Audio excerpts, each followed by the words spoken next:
Galletita Cultural de Naropo. Un saludo a todos nuestros amables seguidores patiperrescos que nos acompañan en cada aventura que semana con semana o cada vez que se puede realizamos para todos ustedes, muy gustosos y muy contentos.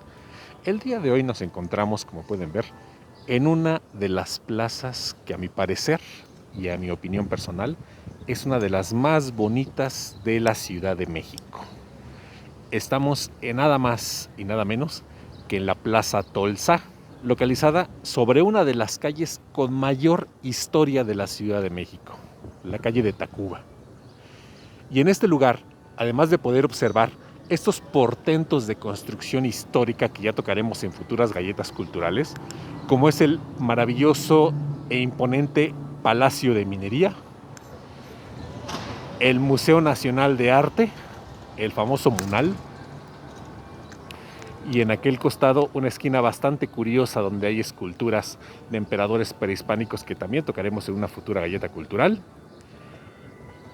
Venimos aquí a grabar una nueva galleta cultural, que curiosamente tendrá como protagonista ninguna de estas construcciones imponentes, sino esta escultura que es la que corresponde a un rey español. Así que esperamos que les guste esta galleta cultural que hacemos con todo cariño para todos ustedes y comenzamos nuestra nueva galletita cultural. Venimos a contar las patas de los caballos. Bienvenidos.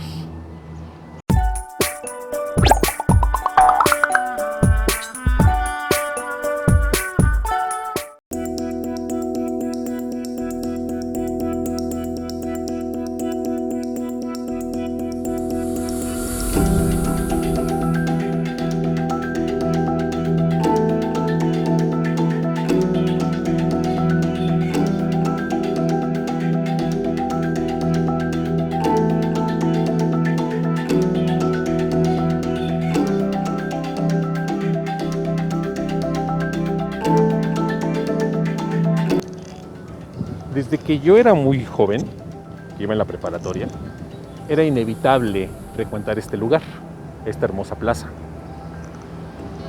¿Por qué? Porque venía mucho al Palacio de Minería, a la feria del libro de Palacio de Minería que organizaba mi universidad, la UNAM.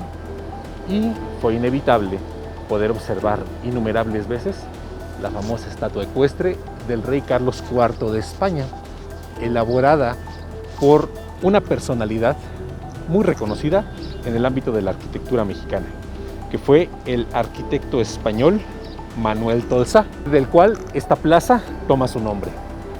Una estatua ecuestre como la que tenemos aquí es la representación en forma de escultura de héroes, de líderes militares o de estadistas que participaron en algún conflicto armado.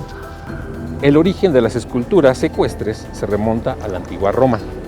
Como sabrán, por la naturaleza del Imperio Romano en general, siempre estuvieron en innumerables conflictos bélicos propios de un estado, imperio, tan grande como lo era Roma. Estas campañas militares de Roma jamás pararon, por lo cual pronto, al cabo de un tiempo, las esculturas romanas en todo el imperio fueron una constante y fueron el pan de cada día. Al paso de los años, al paso de los siglos, la gran mayoría de esculturas romanas originales se fueron perdiendo, porque como era el bronce el material que las conformaba, pronto muchas de esas esculturas se fundieron para reutilizar el material en forma de moneda, para elaborar armas para nuevos conflictos bélicos, o incluso curiosamente, porque cuando la religión original romana fue reemplazada por la nueva religión católica y cristiana, muchos de los nuevos creyentes de la fe en Cristo derribaron las antiguas esculturas ecuestres de Roma, de todos los héroes, porque pensaban que esos héroes representaban héroes paganos, héroes que no eran correctos porque no venían incluidos en la Biblia.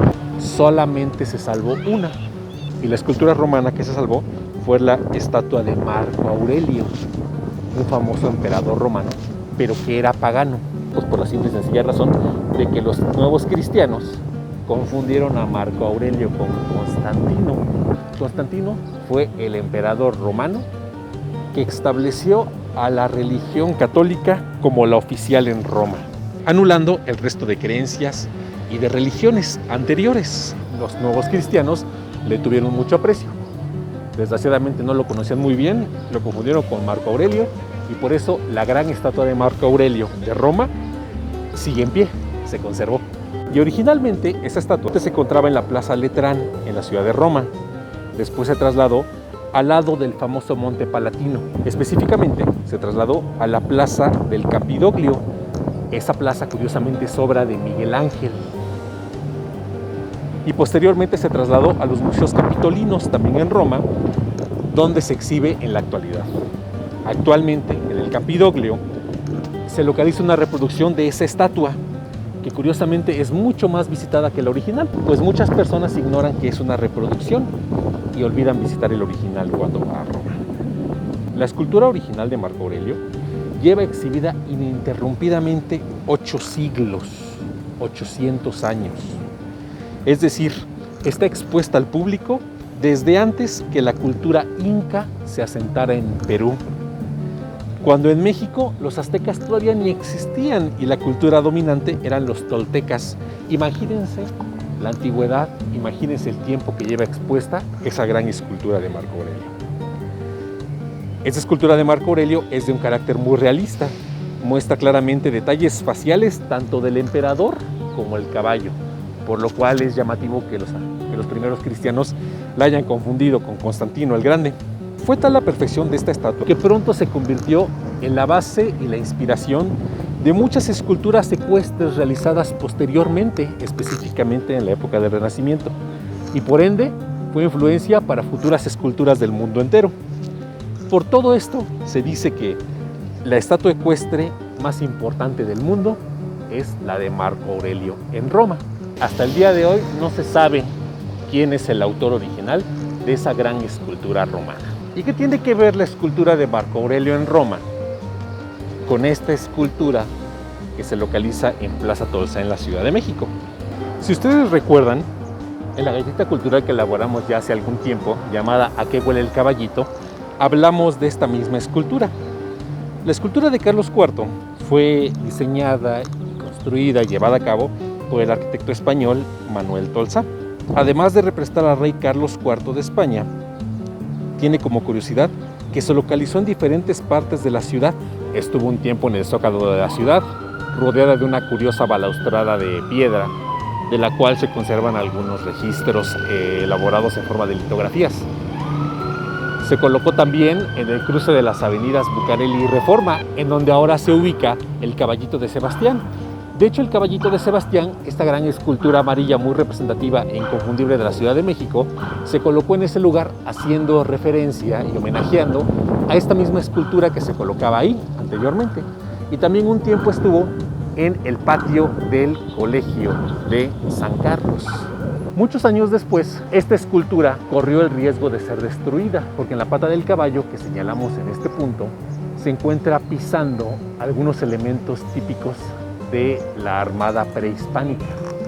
Desde este punto no se alcanza a apreciar correctamente, pero el caballo está pisando escudos, armas y vestimentas aztecas. Cuando se dio la independencia, había un fuerte sentimiento nacionalista y hubo muchos intentos por destruir esta estatua por mostrar ese elemento.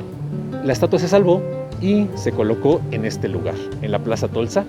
Fue tal la calidad de esta escultura ecuestre que pronto los especialistas dijeron que se encontraba prácticamente a la par en calidad que la escultura de Marco Aurelio de Roma, llegando a considerarla como la segunda mejor escultura ecuestre del mundo. Imagínense el honor, imagínense la calidad que debe tener esta obra para que sea considerada de esa manera.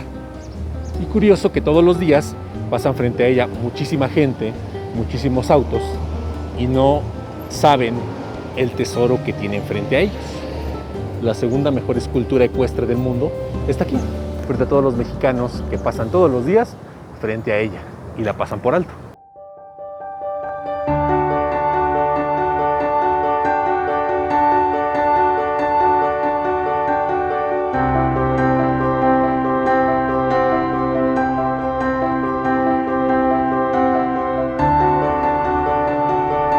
Como siempre han de decir, Papá Naropo, ya nos aburriste de tanta historia, ¿qué nos vienes a hablar de las patas de los caballos?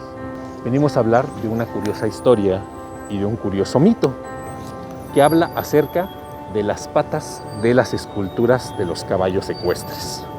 Y por eso es que vine aquí. ¿Qué mejor lugar para hablar de ese mito que en la segunda mejor escultura ecuestre del mundo que tenemos aquí sobre la calle de Tacuba? Se cuenta que cuando un escultor realiza una escultura ecuestre, transmite un secreto que varía en función del número de patas que los caballos tienen en el suelo. La leyenda nos señala que si el caballo tiene 2 patas en el aire, su jinete murió en batalla, lucha, combate o guerra, es decir, murió en la refriega bélica. Si el caballo tiene 1 pata en el aire, el jinete habrá muerto debido a heridas recibidas en la batalla, pero no murió en el campo de guerra. Es decir, pudo haber sido herido en la batalla, se llevó a su castillo, a su fortaleza, a su palacio, en donde falleció debido a esas heridas.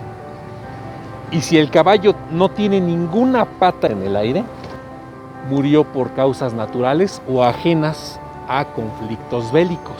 Vamos a desmenuzar si esa leyenda es verdadera o no. Por ejemplo, en Madrid tenemos una escultura de Francisco Franco. Fue un dictador español muy famoso que tuvo relaciones muy cercanas con Adolfo Hitler. La escultura ecuestre de Francisco Franco tiene 0 patas al aire. Y si nos remitimos a lo que dice el mito, debió haber muerto por causas ajenas a la guerra. Y efectivamente murió por enfermedad. Se cumple la regla en ese caso. Ahora veremos otra escultura, la de Simón Bolívar en París. Fue el libertador de muchos países latinoamericanos como Perú, Chile, Ecuador, Colombia, Venezuela, etc. En este caso también tiene 0 patas al aire y también murió por enfermedad, por lo que podemos asumir que la regla se cumple en ese caso. Después de ver estos 2 casos podremos decir, vaya, parece que sí es una regla en toda la extensión de la palabra. Una regla que en realidad nadie sabe de dónde proviene. Más que una regla es un código. Pero bueno, los historiadores se han limitado a decir que solamente es una leyenda, pues como veremos a continuación, existen muchísimos casos de esculturas que no responden o que no cumplen ese código, aunque son esculturas más modernas. Los artistas que fabrican los monumentos no están obligados a seguir este código, puesto que no es una ley establecida. Por ejemplo, hablaremos de la escultura de Nicolás I en San Petersburgo, en Rusia, y es un verdadero logro de la estabilidad y de la física, pues se sostiene solamente en 2 patas.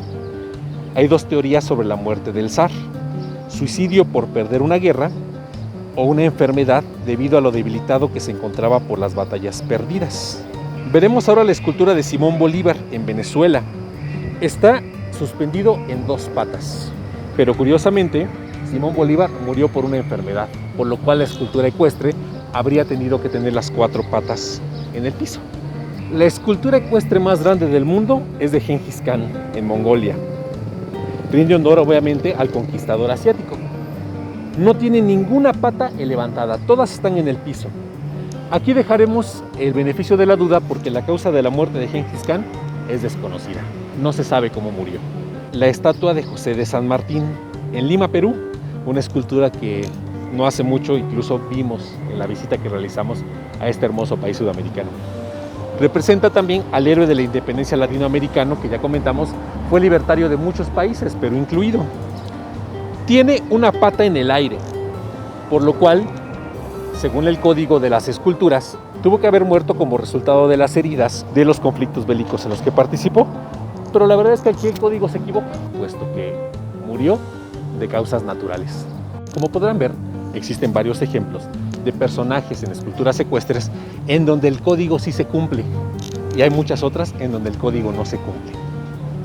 Y ustedes me pueden decir, Papá Narobo, pero entonces ¿por qué nos haces una galleta cultural de algo que hasta el momento parece que únicamente es un mito? Bueno, pues porque yo personalmente creo que en muchas ocasiones pasamos por alto infinidad de detalles en la vida. Como les comentaba hace un rato, ¿cuántas personas pasan aquí, sobre la calle de Tacuba, sin detenerse a mirar la escultura? ¿No sería interesante que las personas fuéramos un poco más observadoras y conociendo detalles de este tipo, nos involucráramos más en estudiar y en conocer quiénes son los personajes que están representados en estas obras de arte? Yo no sé si el mito tenga raíces verdaderas o no. Yo no sé si de verdad las esculturas más antiguas hayan respondido a ese código o no, o si todo sea simplemente un cuento. Lo que sí sé es que es una excelente manera de acercarse al arte, de acercarse a la historia y ver con curiosidad, con ojos muy abiertos e inquisidores, la próxima escultura ecuestre que ustedes se atraviesen en su camino y traten de investigar los orígenes de la persona que está representada ahí y posteriormente su muerte, sus días finales, y verifiquen si la ley, si el código de las patas de los caballos se cumple en cada uno de sus casos. Y en este caso se cumplirá el código de las patas de los caballos. El rey Carlos IV de España murió de complicaciones derivadas de la enfermedad denominada gota. En este caso, el caballo tiene una pata al aire. ¿Qué me dicen ustedes? ¿Se cumplió o no se cumplió la regla? Espero que les haya gustado la galletita cultural. Les mando un abrazo muy fuerte, un saludo patiperresco y los esperamos en nuestra próxima y curiosa aventura.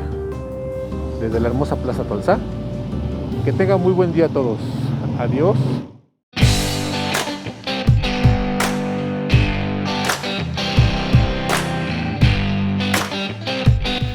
Traten de imaginar cómo sería la Ciudad de México sin 2 millones de árboles.